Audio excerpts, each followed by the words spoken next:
Por isso, irmãos, hoje eu gostaria de convidá-los a abrirem suas Bíblias no livro do Eclesiastes, pensando um pouco a respeito do que falar a respeito nessa chegada de o término de mais um ano, e do que falaremos nos próximos domingos, talvez do ano que vem. Me veio à mente esse livro que já preguei há um tempo atrás em outra igreja e que agora estou anotando algumas coisas, fazendo algumas observações a mais e colhendo alguns materiais a mais também, para que nós possamos meditar um pouco nesse livro que fala sobre a vida e os muitos desafios que nós temos de enfrentar nessa vida. Talvez seja esse o motivo pelo qual o livro de Eclesiastes é chamado por alguns de o livro mais amargo de toda a Bíblia. Porque é nesse livro que nós vamos encontrar não apenas doces promessas e instruções fáceis de se cumprir durante o dia a dia. É nele que nós vamos encontrar os mais desafiadores ou as mais desafiadoras questões da alma, de como lidarmos com questões que não são nem preto nem branco. É aquilo que muitas pessoas chamam de cinza. São aquelas questões que nem sempre nós temos uma resposta pronta, é assim. Mas são aquelas questões difíceis que nós temos que ponderar muitas outras questões que estão ao redor. O livro de Eclesiastes vai lidar com as tensões da vida, com as dificuldades que nós enfrentamos, com os muitos desafios que nós temos em cada amanhecer. Por isso hoje eu gostaria de ler com os irmãos do versículo 1 ao versículo 11 do primeiro capítulo, Eclesiastes capítulo 1, do versículo 1 ao versículo 11. Se Deus nos permitir, nas próximas mensagens, com exceção de uma data ou outra especial que eu mude o tema, mas nós falaremos um pouco sobre esse livro por alguns domingos, com a graça de Deus e com a sua permissão. Abra aí, vamos ler esse texto todos a uma só voz. Diz assim a palavra do Senhor. Palavra do pregador, filho de Davi, rei de Jerusalém. Vaidade de vaidades, diz o pregador, vaidades de vaidades, tudo é vaidade. Que proveito tem um homem de todo o seu trabalho com que se avatiga debaixo do sol? Geração vai, geração vem, mas a terra permanece para sempre. Levanta-se o sol e põe-se o sol e volta ao seu lugar onde nasce de novo. O vento vai para o sul e faz seu giro para o norte, volve-se e revolve na sua carreira e retorna aos seus circuitos. Todos os rios correm para o mar e o mar não se enche. Ao lugar para onde correm os rios, para lá tornam eles a correr. Todas as coisas são canseiras, tais, que ninguém as pode exprimir. Os olhos não se fartam de ver, nem se enchem os ouvidos de ouvir. O que foi é o que há de ser, e o que se fez, isso se tornará a fazer. Nada há novo, pois, debaixo do sol. Há alguma coisa de que se possa dizer, vê, isto é novo? Não, já foi nos séculos que se foram antes de nós. Já não há lembrança das coisas que precederam, e das coisas posteriores também não haverá memória entre os que hão de vir depois delas. Amém. Mantenha sua Bíblia aberta, vamos curvar nossas cabeças e orar ao Senhor. Deus bendito, muito obrigado pela Tua palavra, pelo privilégio de estarmos na Tua casa nessa manhã, para meditarmos e aprendermos nela, e nesse instante nós pedimos ao Senhor que abra nossa mente, que abra o nosso coração, que use, meu Deus, apesar das minhas muitas imperfeições e deficiências, mas que o Teu Santo Espírito fale conosco nessa manhã, e que o Teu nome seja glorificado e a Tua igreja edificada para a glória do Teu santo nome. Assim nós oramos, ó Pai, fala conosco. Amém e amém. O fim de mais um ano, e quantos, irmãos, finais de anos nós já vivenciamos, cada um com as suas peculiaridades, cada um com as suas diferenças, cada uma com os seus momentos marcantes, mas no final de tudo, sempre é apenas mais um final de ano. Quando nós paramos para analisar, irmãos, as repetitividades da vida, o ciclo vicioso que nós estamos inseridos, do qual nós vivemos, nós muitas vezes paramos para perguntar aquilo que um dia uma garota, na sua adolescência, perguntou: o que é a vida, se não uma sucessão de fatos sem sentido? Quando nós paramos um pouco para pensar no que nós vivemos na rotina do dia a dia, nos muitos fatos que se repetem, como por exemplo o fato de nós nos alimentarmos 3, 4 ou 5 vezes por dia, todos os dias de nossa vida, e ainda assim sentirmos fome e necessidade de mais e mais. Um adolescente então pergunta: o que é a vida? Senão uma sucessão de fatos sem sentido. O que a vida é? Quando nós, irmãos, olhamos para Eclesiastes, nós vamos perceber que Eclesiastes não se preocupa com aquilo que podem pensar a seu respeito. Ele quer saber do justo que é injustiçado, do príncipe e do escravo que vão igualmente para o túmulo. Eclesiastes vai levantar questões de qual a diferença entre o homem e o animal, quando no final das contas todos vão para debaixo da terra, todos vão se tornar pó. Esse é um livro que nós vamos perceber de profunda reflexão. Talvez por isso, irmãos, esse seja um livro dos mais intricados da Bíblia Sagrada, porque confronta com as realidades que são difíceis de lidar. Eclesiastes é a melhor notícia de todas para o homem perplexo e confuso, o homem do pós-moderno. É um livro para pessoas que querem voltar a viver e viver agora. É o livro da pessoa que trabalha. E ele responde à questão do tédio, a questão do trabalho, a questão da canseira. Ele vai falar um pouquinho sobre a rotina, sobre a solidão, sobre o que significa o comer, o beber, o vestir-se, o tornar a fazer, tudo aquilo que foi feito no dia anterior. Eclesiastes também, irmãos, é um livro para a pessoa que pensa. E o autor sabia muito bem disso. Ele se vê cercado de inúmeras perguntas que certamente inquietavam a sua alma, e ele então começa a pensar. E uma das grandes descobertas que Salomão vai nos trazer logo nos primeiros capítulos é que pensar dói, e dói muito. Essa é uma referência muito utilizada por alguns comentaristas e escritores a respeito do livro de Eclesiastes. Pensar, analisar, olhar de novo dói, exige muito esforço. E é exatamente isso que nós vamos ver na próxima mensagem, do versículo 12 ao versículo 18, quando ele diz que duro trabalho Deus impôs aos homens, que dura coisa Deus impôs sobre a humanidade para afligir, que ela tivesse de pensar, de calcular, de analisar, de estudar. A descoberta de Eclesiastes é que esse é um livro difícil, desafiador, e em alguns momentos pode até parecer desencorajador. Se nós pegássemos, por exemplo, irmãos, apenas o capítulo 1 e 2 de Eclesiastes, certamente esse seria o pior livro para se ler. Se você excluísse todos os demais 10 capítulos e ficasse apenas com o capítulo 1 e 2, imaginemos que Eclesiastes fosse uma carta pastoral como nós temos de Paulo, que contém apenas 1 ou 2 capítulos, ou apenas uma metade de uma folha. Se Eclesiastes se resumisse ao capítulo 1 e ao capítulo 2, esse era um livro sem nenhuma esperança. Certamente você leria, e logo após você terminar de ler, você ou se tornaria um ateu, ou você então entraria numa paranoia. Porque o que nós vamos encontrar do versículo 1, do capítulo 1 ao capítulo 2, melhor dizendo, é uma série de questões, de perguntas, de duras realidades que nos decepcionam e que nos trazem desesperança. Mas graças a Deus que Eclesiastes não para no capítulo 2. E a partir do capítulo 3 nós vamos encontrar que há tempo para tudo. Que há um momento em que as coisas se encaixam.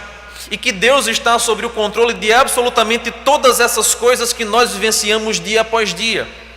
Portanto, por mais que seja um livro que de início pareça ser de muita desesperança, logo na sequência, logo no final, nós vamos encontrar a esperança dele. O sentido de tudo isso, quando nós olhamos para Deus, ao invés de olharmos para a criatura. Mas, mesmo assim, o livro de Eclesiastes é um livro difícil e desencorajador em alguns momentos. Isso porque, irmãos, faz parte da literatura poética. Diferente de outros livros mais, como os livros históricos, como os evangelhos, como as cartas gerais e as cartas direcionadas a uma pessoa, a uma família, ou a qualquer outro gênero literário, na parte poética da Bíblia Sagrada, que compõe o livro de Jó, de Salmos, de Provérbios, Eclesiastes e Cantares, nós vamos perceber que esse é o momento que Deus permite que o homem fale. que é que significa? Significa que a Bíblia toda é inspirada por Deus, e Timóteo nos relata muito bem isso. A Bíblia ela é útil, ela é inspirada por Deus, nós não negamos. Toda a palavra de Deus, toda a Bíblia ela é inerrante, ela é inspirada por Deus. Mas não obstante seja um livro inspirado por Deus, de Gênesis a Apocalipse, desde o versículo 1 até o versículo final, 22 do capítulo 22 de Apocalipse, nós vamos perceber que Deus inspirando a cada autor, a cada um que registrou a história, mas mesmo assim, Deus não interferiu na personalidade humana de ser expressa no papel. Por isso que, por exemplo, você quando lê uma carta de Paulo aos Romanos e depois lê a primeira carta de Pedro, você percebe uma grande diferença nas palavras, na forma da escrita, na forma da apresentação. Sabe o que significa? Deus inspirou tanto Paulo como Pedro, mas Deus não barrou, Deus não excluiu a sua personalidade. A personalidade de Paulo está registrada, está nítida na sua escrita. A personalidade de Pedro também está lá, e inclusive ele questiona que os escritos de Paulo são difíceis de entender. Quem era Pedro? Um pescador. Então, perceba, irmãos, que a personalidade dos autores bíblicos são registradas na Escritura Sagrada. Deus permite que isso aconteça, embora Ele, com a ação do seu Santo Espírito, supervisionasse cada um desses escritos. Agora, uma coisa interessante dos livros poéticos, e aqui eu chego em Eclesiastes, é que nesses livros em especial, Deus permite que o homem fale tudo o que ele está sentindo. Ainda que os sentimentos desse homem que está falando não sejam os mais corretos, não sejam os mais certos, não sejam aqueles que estão de acordo com o restante da Escritura, mas Deus permite que o homem expresse os seus sentimentos. Se você lesse, por exemplo, Eclesiastes capítulo 1, e logo em seguida lesse uma carta de Paulo aos Romanos, ou lesse, por exemplo, o livro de Provérbios, que vem antes de Eclesiastes, nós vamos talvez pensar o seguinte: parece que há uma contradição. Porque Eclesiastes, em alguns momentos, parece, não contradiz, mas parece contradizer algumas verdades bíblicas a respeito da vida, a respeito do tempo, a respeito daquilo que nós fazemos. Mas acontece, irmãos, que embora haja essa aparente contradição, o que nós percebemos nesse livro é Deus permitindo que o homem expresse o que ele sente, o que ele está passando, tudo aquilo que ele de fato tem no seu coração. Deus permite que o homem fale para depois o ensinar. Caso não fosse assim, nós não encontraríamos um salmo, como é o Salmo 42, onde o salmista diz: por que estás abatido, ó minha alma? Por que te perturbas dentro de mim? Olha, o salmista conversando com ele mesmo. Se não fosse assim, a gente não encontraria o Salmo 13, que diz: até quando, Senhor, esquecer-te-ás de mim? Até quando, Senhor, esquecer-te-ás de mim para sempre? Até quando, Senhor? Olha, o salmista conversa com ele mesmo, expressa os seus sentimentos e expressa também a sua decepção, né, entre aspas, aí, com Deus, porque estava demorando a responder a ele. Que absurdo! Deus não demora, Deus não tarda, Deus não falha, Deus vem na hora certa. Mas está lá no Salmo 13, o salmista perguntando: até quando o Senhor vai se esquecer de mim? Acaso Deus é menino? Acaso Deus é como de nós, que tem amnésia, que se esquece? De maneira nenhuma. Ele é eterno, Ele é onisciente, Ele sabe de todas as coisas, Ele sonda absolutamente tudo. A palavra ainda nem chegou à nossa boca, Ele já conhece plenamente. Mas está lá no Salmo 13, o salmista questionando o esquecimento de Deus. O que nós encontramos então, irmãos, nos livros poéticos é Deus permitindo que o homem fale aquilo que de fato ele vive na sua vida. Por isso que Eclesiastes é um livro desafiador. E eu falo isso a título de introdução porque nós vamos meditar nesse livro por alguns domingos com a graça do nosso Deus. E quando a gente para então para analisar esse livro, algumas palavras, elas marcam esse livro. Pelo menos 5 eu queria destacar das que fazem parte desse livro tão peculiar que é Eclesiastes. A primeira delas é vaidade. Essa palavra aparece 39 vezes, vaidade. O livro vai lidar com o significado da palavra vaidade. Na verdade, a palavra no original não é especificamente vaidade. Há muitas interpretações para a palavra hebel no hebraico, que significa vaidade, sopro, algo que é efêmero, que é passageiro.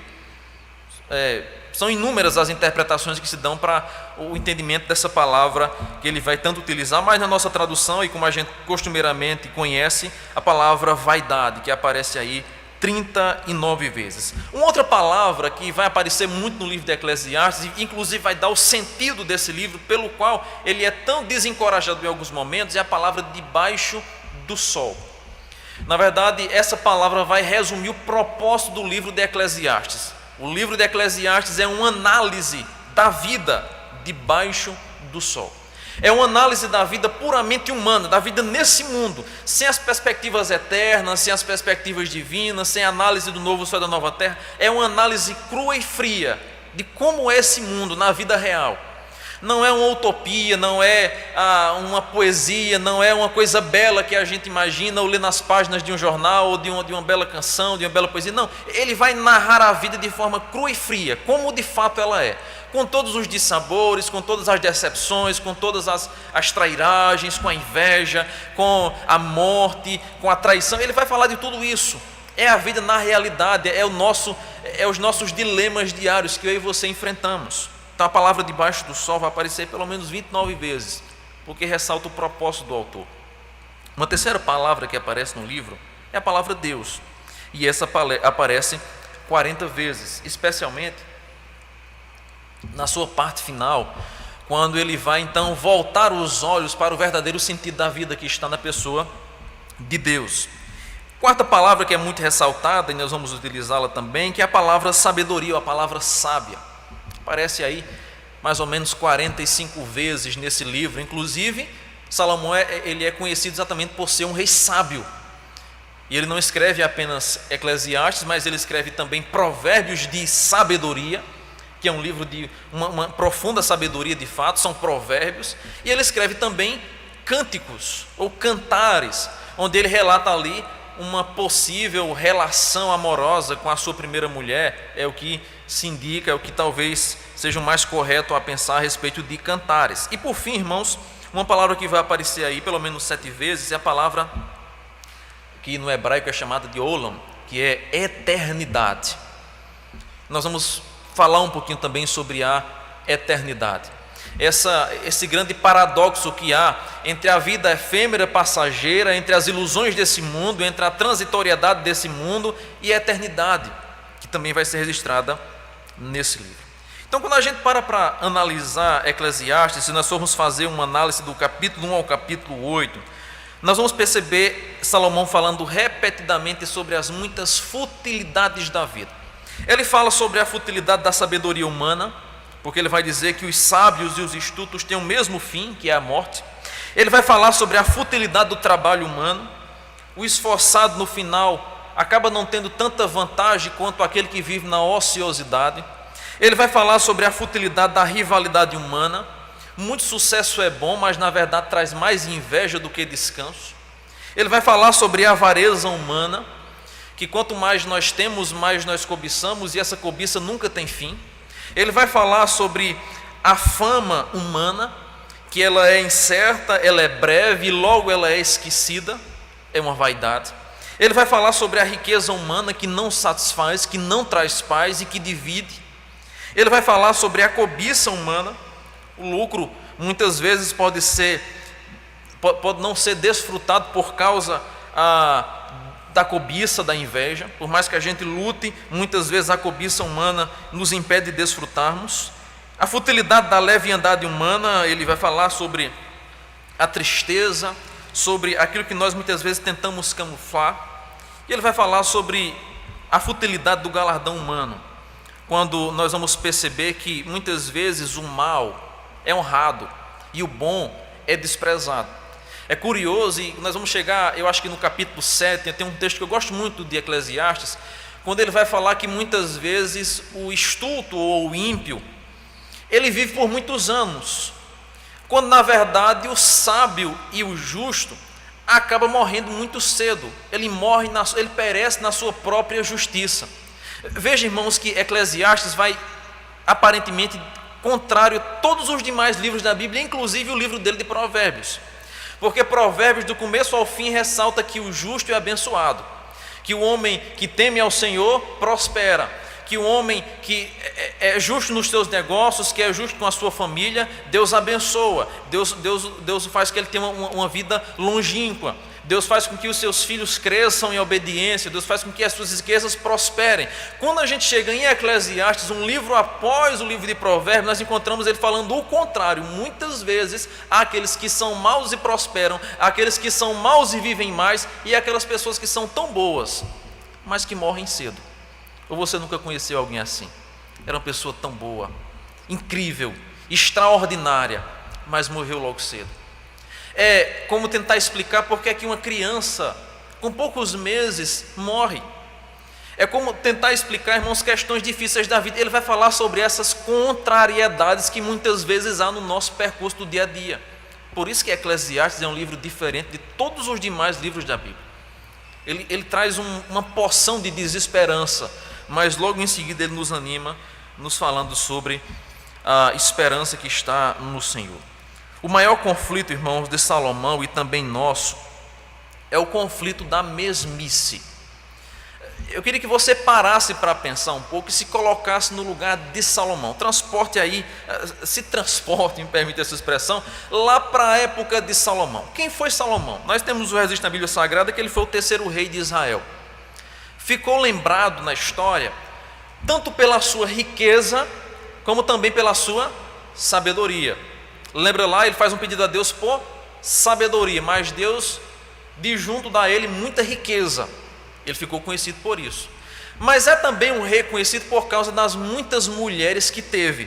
Quando a gente lê 1 Reis 11:3, Salomão tinha 700 mulheres, princesas e 300 concubinas, e suas mulheres lhe perverteram o coração. Era um homem de mais de 1000 mulheres. Esse era o camarada chamado Salomão. Não era perfeito, não era um homem ideal, não era um homem tão piedoso como a gente imagina. Ele tinha falhas, havia corrupção no seu coração, havia pecado, inclusive essas muitas mulheres que ele teve, no final da sua vida lhe perverteram o coração, o conduziram à idolatria, e Deus o repreendeu por causa disso. Mas Salomão, irmãos, na verdade é também uma figura nossa, de pessoas que foram salvas, regeneradas, que estão na igreja, mas ainda assim carregam com si uma porção de falhas e de defeitos. Defeitos que ao longo do tempo devem ser aprimorados por algo chamado santificação, mas que só serão finalmente aperfeiçoados quando Cristo voltar, e nós recebemos um novo corpo, a semelhança de Cristo. Mas até lá, até que Cristo volte, até que a gente morra e parta desse mundo para estar eternamente com o Senhor, nós vamos ter de lidar com essas nossas imperfeições, com a idolatria do nosso coração, com o pecado que há em nós, com as nossas imperfeições. E Salomão é exemplo vivo disso, de um homem que foi sábio, que foi grande, que foi poderoso, mas que também fez muita coisa errada. E agora no final de sua vida, já na velhice, porque esse é o livro da velhice de Eclesiastes, alguns dizem que Salomão escreveu cânticos na sua juventude. Ele escreve um romance com a jovem Sulamita. Provérbios ele possivelmente escreveu durante o período da sua paternidade, um homem mais maduro, que agora tinha filhos para cuidar, que agora tinha conselhos para dar. E Eclesiastes é o último livro da sua vida. É quando ele estava chegando ali nos seus dias finais, ele então começa a pensar em tudo o que ele fez, tudo o que ele viveu, tudo o que ele experimentou. E ele diz o seguinte: qual o sentido de tudo isso? Para que é que eu fiz tudo o que eu fiz durante a minha vida? É o livro final, é uma reflexão final da vida. Por isso esse livro é tão diferenciado, porque é um livro que analisa a vida debaixo do sol. E qual é, irmãos, a mesmice que Salomão agora tem de enfrentar e vai nos chamar a atenção para analisar? É a mesmice do tédio, porque Salomão vai nos deixar claro, e inclusive o capítulo nos fala sobre isso, que tudo que era bom, tudo que era possível, ele viveu e experimentou. Salomão é aquele tipo de pessoa que a gente costuma dizer o seguinte: fulano é vivido. Ele passou por todos os lugares, ele viu de tudo, ele experimentou de tudo, ele teve muitas mulheres, ele teve um reino, ele teve contato com outras nações. De tudo nesse mundo Salomão viu e experimentou. E quando ele chega na sua velhice, ele diz o seguinte: de que adianta? No final das contas não tem diferença entre uma coisa e outra. No final das contas, todos os dias da minha vida foi uma eterna mesmice. O que eu fiz ontem eu continuo fazendo hoje e vou fazer até os meus últimos dias de vida. Então ele faz essa análise, irmãos, na busca por um sentido da vida. E esse é o tema da nossa série que eu gostaria de meditar com os irmãos, não apenas hoje, mas em outras oportunidades que Deus nos permitir, em busca do sentido da vida. Eu creio que um momento como esse, não apenas pela chegada, pelo término de mais um ano, mas também por tudo que aconteceu, e eu quero apenas refrescar a memória dos irmãos para o que aconteceu de ruim, mas se preocupe não, que depois eu trago o que aconteceu de bom. Nós já vamos aí, irmãos, perdendo mais de 1,5 milhão de pessoas no mundo por causa da pandemia. A gente não pode esquecer disso. Não foi uma brincadeira, não foi um mero jogo político, embora tenha tido muito e até hoje está fazendo raiva essa besteira de política toda. Mas é vidas.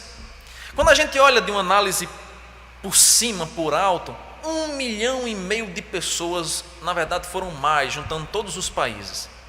A gente olha assim, é muita gente, mas nada nos impacta tanto quando entre esse 1,5 milhão de pessoas tem um familiar nosso. Nada nos impacta mais quando entre esse 1,5 milhão de pessoas tem um irmão, tem um parente, tem um cônjuge, tem um filho, tem um sobrinho, tem alguém tão querido que se foi. E é exatamente nesse aspecto que nós vamos perceber Eclesiastes lidando. Não olhe apenas para as coisas gerais da vida, porque certamente elas vão trazer para você desesperança, tédio. Mas quando você olha para as particularidades da vida, para as minúcias, para o que significa, nós vamos perceber de fato a verdadeira diferença. Por isso, irmãos, que nessa busca pelo sentido da vida, o que nós vamos perceber do versículo 1 ao versículo 11, em primeiro lugar, é que nós não encontramos no trabalho. Em busca pelo sentido da vida, nós vamos perceber que esse sentido, que esse propósito da vida não vai estar no trabalho. Veja comigo o versículo 3, diz assim um texto: que proveito tem o homem de todo o seu trabalho com que se afadiga debaixo do sol? Ora, Salomão não está negando a necessidade de se trabalhar. Também não está negando o fato de que o trabalho foi algo que foi imposto sobre o homem logo após a sua criação, inclusive antes da queda.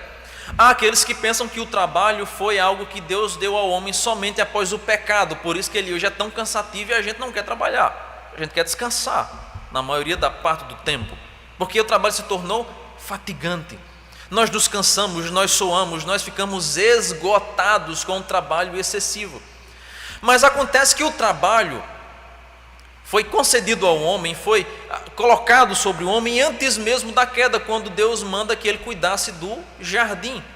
Ele deu nome aos animais, ele estava cultivando o jardim que Deus criou e colocou o homem nele.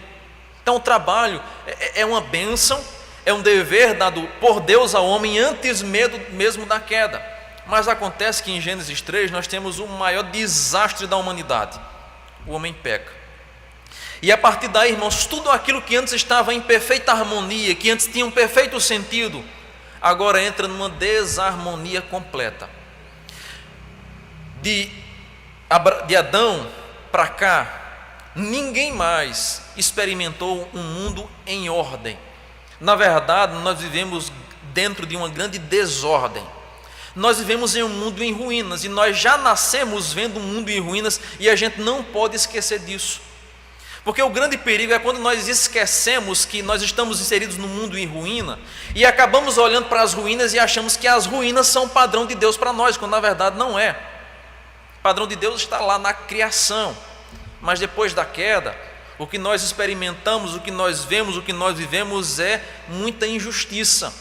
Não porque Deus é culpado, mas porque o homem se meteu em astúcias, como diz Eclesiastes 7. Deus fez o homem bom, Deus fez o homem reto, mas ele se meteu em muitas astúcias. É culpa nossa. E por causa disso, irmãos, nós vamos então perceber que o próprio Moisés, em Deuteronômio 26, 7, quando vai falar um pouquinho sobre trabalho, ele vai dar esse teor de algo cansativo, de algo fatigante. Ele diz assim, Deuteronômio 26, versículo 7: clamamos ao Senhor, Deus de nossos pais, e o Senhor ouviu a nossa voz e atentou para a nossa angústia, para o nosso trabalho e para a nossa opressão. Quando a gente lê, por exemplo, o Salmo 90, especialmente o versículo 10, também um Salmo de Moisés, nós vamos encontrar ele dizendo o seguinte: os dias da nossa vida sobem a 70 anos, ou em havendo vigor a 80, Neste caso, o melhor deles é canseira e enfado, porque tudo passa e nós voamos.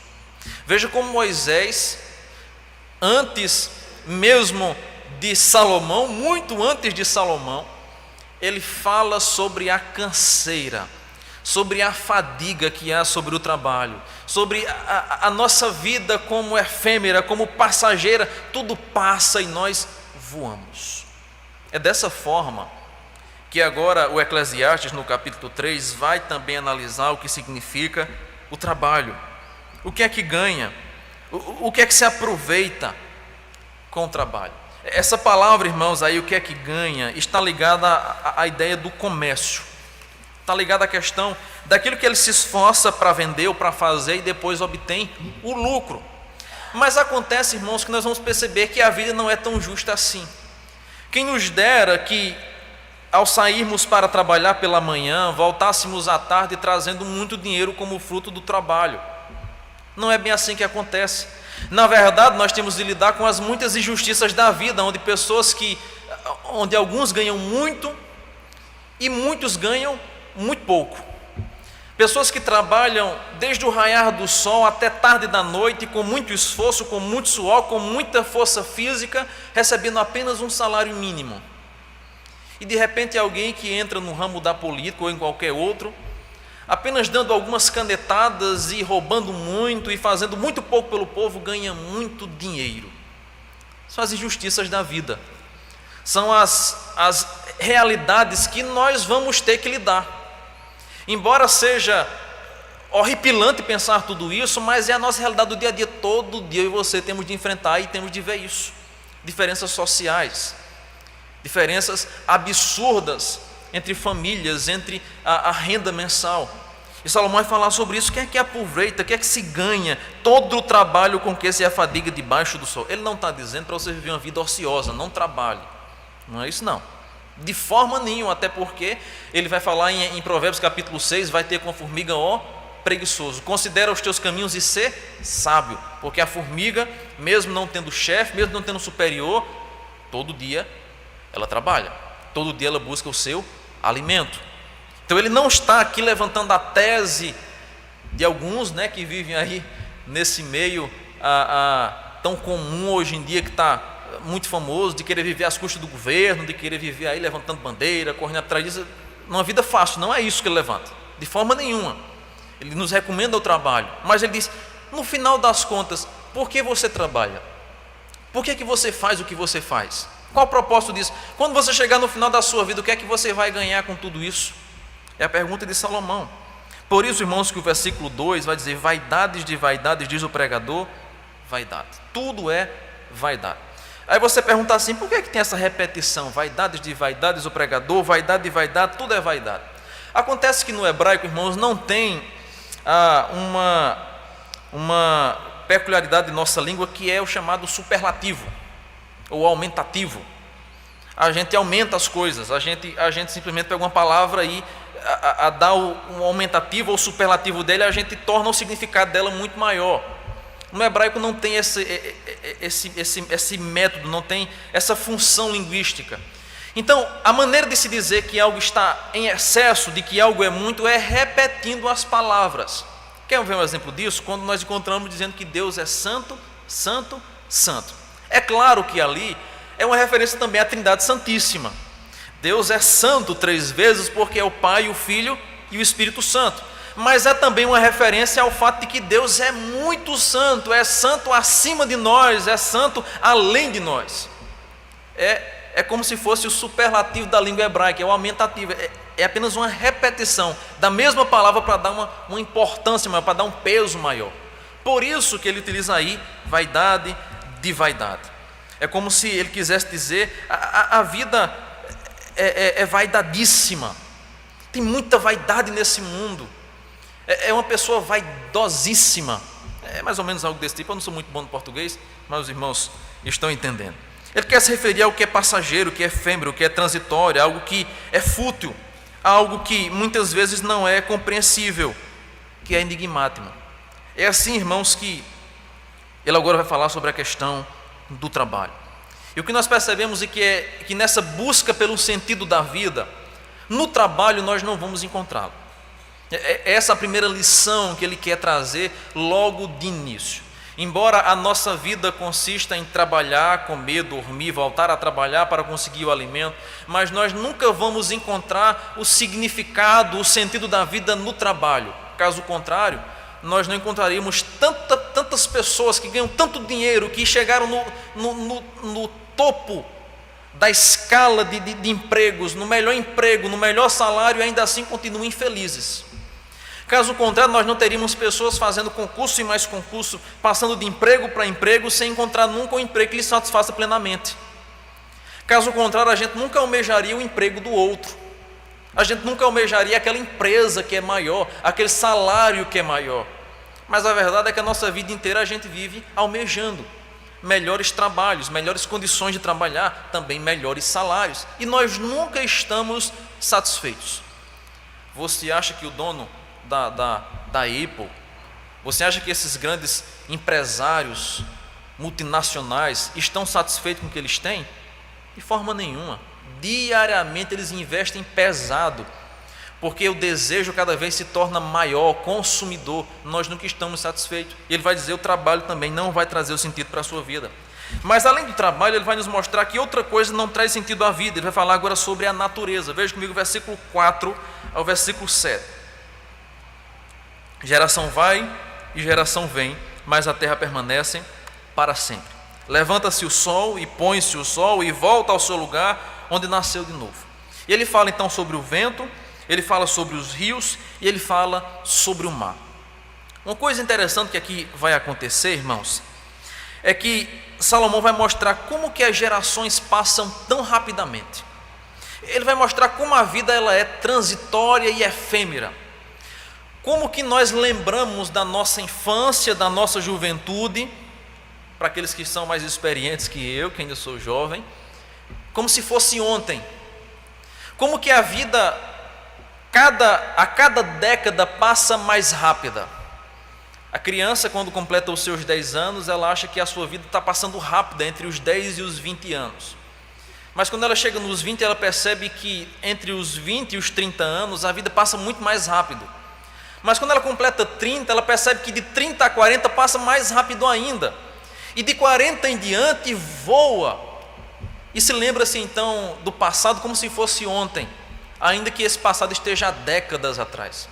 É exatamente nessa perspectiva que Salomão vai dizer: olha, geração vai, geração vem, mas a terra permanece para sempre. Na verdade, o único que permanece para sempre é o Senhor.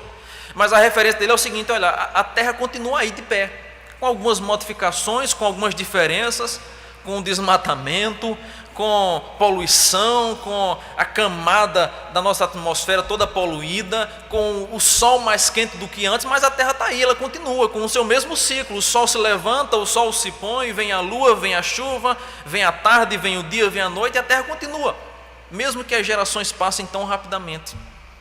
Agora é interessante que ele vai mencionar, irmãos, aqui nesse texto, os 4 elementos primordiais da natureza. Ele menciona a terra, ele menciona o fogo, ele menciona o ar, ele menciona a água. São os 4 elementos tão importantes e tão necessários para a sustentação da vida, da natureza. Ele não menciona a palavra fogo em específico, mas ele menciona o sol. E quando a gente lê o Salmo 19, nós encontramos que o sol refoge tudo com o seu calor. É a mesma ideia, é uma grande bola de fogo. E é exatamente nesse sentido que Salomão agora vai analisar a vida. Ele olha para os 4 elementos, olha para a terra e diz: olha, tudo passa. Ele olha para o fogo, que no caso aqui é uma referência ao sol, e ele percebe que o sol faz o mesmo percurso todo santo dia. Ele olha para o ar, que aqui é mencionado como o vento, e ele percebe que vem o vento do sul, vem o vento do norte, e o vento volve, se revolve e volta para o seu lugar. Ele olha então, irmãos, para a água, e ele percebe que todos os rios da terra correm para o mar. E mesmo correndo todos os rios da terra para o mar, durante todo o tempo de existência humana, claro que depois do dilúvio para cá, porque antes não tinha chuva como nós temos hoje, basta você ler Gênesis 1, nós vamos perceber que ainda assim o mar não está cheio. É grande, é vasto, Em alguns lugares o mar parece que avança, mas isso se dá por causa de muitos outros fatores, e também porque o homem, na verdade, que avança muito para o mar, mas o mar nunca está cheio. Não tem um sangradouro. Você não vai achar um sangradouro. Permitam usar essa ideia, né? Mas eu via muito isso quando as pessoas saíam lá do interior para vir pela primeira vez a uma cidade litorânea, né? Aqueles matutos que saíam lá das brenhas do sítio e que nunca tinha visto o mar. E quando de repente eu olhei assim, mas onde é o paredão disso? Porque a única porção de água que conhecia era um açude, era uma barragem. E de repente o camarada se lida com tanto de água assim, mas onde é que fica a parede? Onde é que está o sangradouro dessa grande barragem? Não tem. E ainda que toda a terra e todos os rios da terra minem para ele, fluam para ele, mas ainda assim ele não se enche. Salomão vai dizer, pera ainda, o que é que há de novo então debaixo da terra, ou debaixo do sol? Tudo está do mesmo jeito. Passou geração, entrou geração, passam-se épocas, mas tudo continua aparentemente do mesmo jeito. Então ele vai dizer, o sentido da vida também não pode estar na natureza. Os naturalistas, né, que beijam as árvores, não estou dizendo que você não deve cuidar, que adoram, que olham para a água e chamam de mãe, que chamam de deusa, que olham para as estrelas e que olham para a lua e celebram. Aquelas muitas religiões naturalistas que fazem uma adoração à natureza, uma adoração aos astros celestes, tudo isso é vão, é fútil, porque embora o homem tente encontrar o sentido para a vida na natureza, na criação, mas nunca vai achar, porque o verdadeiro sentido para a vida não está na criatura, nem nas criações de Deus, está tão somente no seu Criador. E ele vai dizer, vaidade, tudo isso é passageiro, não faz sentido. Mas, irmãos, nessa busca pelo sentido da vida, o que Salomão vai nos mostrar agora em terceiro lugar, é que o sentido da vida também não está nas expectativas. Veja comigo o versículo de número 8. Todas as coisas são canseiras, tais que ninguém pode exprimir. Os olhos não se fartam de ver, nem se enchem os ouvidos de ouvir. Isso é as expectativas. E veja o que Salomão fala das expectativas. Os nossos olhos não estão cansados de ver. E os nossos ouvidos não estão fartos, não estão cheios de ouvir, embora a gente faça isso a vida inteira. O que ele vai dizer é o seguinte: nós nunca estamos satisfeitos. Nós nunca estamos satisfeitos. Hoje lança um novo modelo de celular que é útil para você, você compra e utiliza.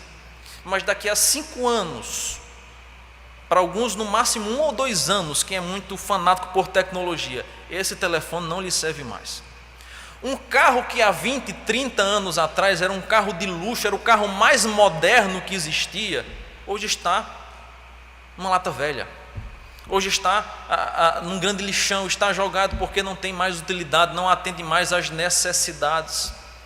Uma casa que é construída em uma época com todos os requintes de luxo, com o passar do tempo surgem rachões, o tipo de piso muda, o padrão de tinta muda, os lustres também mudam, e você de repente espera ainda.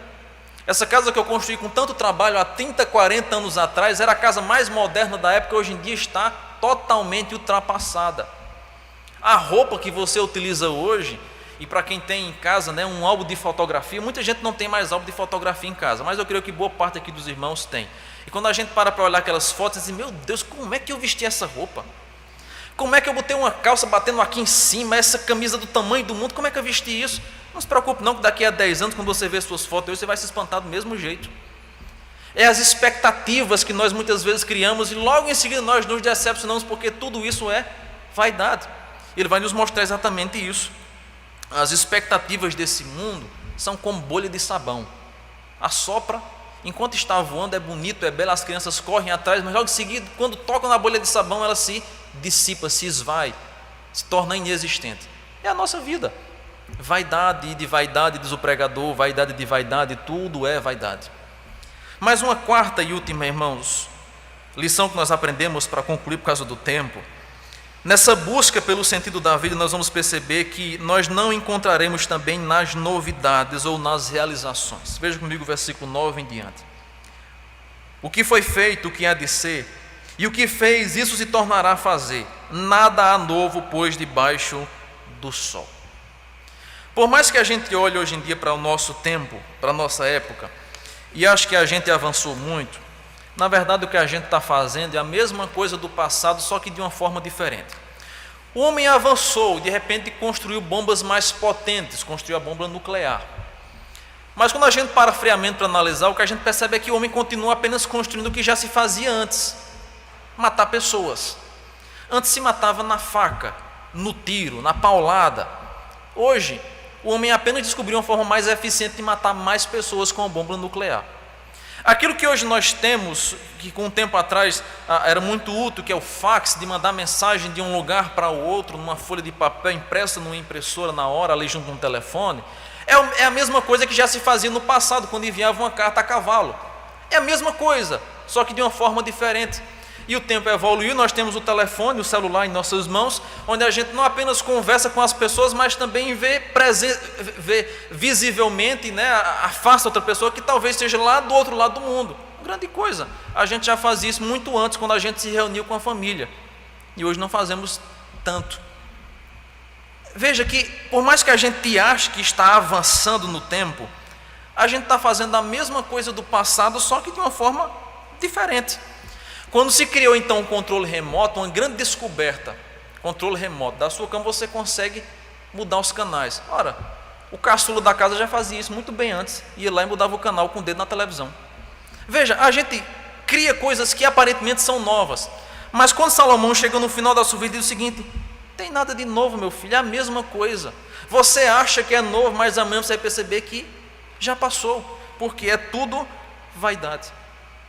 Finalmente, irmãos, o que nós aprendemos, e há muito ainda a se aprender, hoje é apenas uma introdução, quando nós olhamos para esses primeiros versículos de Eclesiastes, é que na busca pelo sentido da vida, nós não poderemos encontrar nenhum distante do Senhor. O que estraga a vida, irmãos, é a tentativa de tirar dela mais do que ela pode dar. Tanto faz, se é trabalho, se é prazer, se é dinheiro, se é comida, se é conhecimento, tudo nos leva ao cansaço. E por mais sábio, por mais rico, por mais bem-sucedido que alguém venha a ser, ele nunca vai encontrar sentido na sua vida fora de Deus. Só em Deus nós encontramos sentido na vida. Só no Criador nós vamos encontrar sentido da nossa existência. Nunca na criatura, nunca na criação, nunca naquilo que nós idealizamos, porque o sentido da vida não está aqui. Veja que é exatamente isso que ele vai retratar do versículo 1 ao versículo 11, é vaidade. A natureza não traz respostas para as suas inquietações, o seu trabalho não vai satisfazer plenamente a sua alma. Quando você olhar para as novidades, você também não vai encontrar satisfação nelas, porque você pode até ficar satisfeito hoje, mas amanhã você vai querer mais. E as expectativas também não, porque nós não temos esperança nesse mundo, a não ser no Rei da Glória. Mas a grande boa notícia, irmãos, que nós temos, entre tudo isso, entre tantas desesperanças que nós achamos, e entre esse mundo que não há nada novo, é que veio ao mundo Cristo, a salvação, a boa notícia. Eis que hoje vos trago boas novas de salvação. Num mundo sem nenhuma expectativa, sem nenhuma esperança, como é retratado por Salomão, nós temos hoje uma boa notícia, que na sua época não tinha tido ainda, ele apenas estava na expectativa, a boa notícia de que Cristo veio e de que Ele voltará. É por causa disso que a nossa vida tem sentido, que os nossos projetos e planos entram um pouco nesse sentido, porque Cristo veio, porque nós não devemos olhar para a criatura, mas para o seu Criador. Eu queria convidar você a ficar de pé, nós vamos orar nesse instante, e conscientes disso e também certos de que há ainda muito mais a se aprender, nós estamos apenas começando uma caminhada. Eu queria orar por sua vida e também pela minha vida, para que a gente não se perca, nem tampouco se engane com as expectativas, com as novidades que esse mundo traz para nós. É vaidade, tudo passa. Mas a palavra do Senhor nos diz: passará os céus e a terra. O Senhor diz: passará os céus e a terra, mas a minha palavra não passará. Ela permanece para todo sempre. Deus bendito, obrigado pela tua palavra. Obrigado porque o Senhor nos confronta, nos alerta e nos mostra que há dificuldades, que há luta, que há dissabores, que há questões tão conflitantes nessa nossa vida debaixo do sol, mas que sobretudo há um Criador. E se não fosse o Senhor, a nossa vida de fato não faria sentido algum.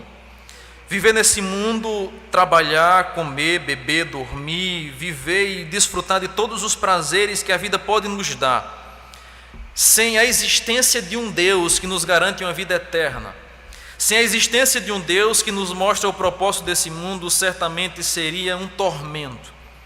Mas louvado seja o teu nome, porque acima de tudo tu estás, e pela tua graça o Senhor nos revelou esse conhecimento, nos revelou a tua palavra, nos deu a tua palavra para que nós possamos ter um pouco do conhecimento do Senhor e da vida.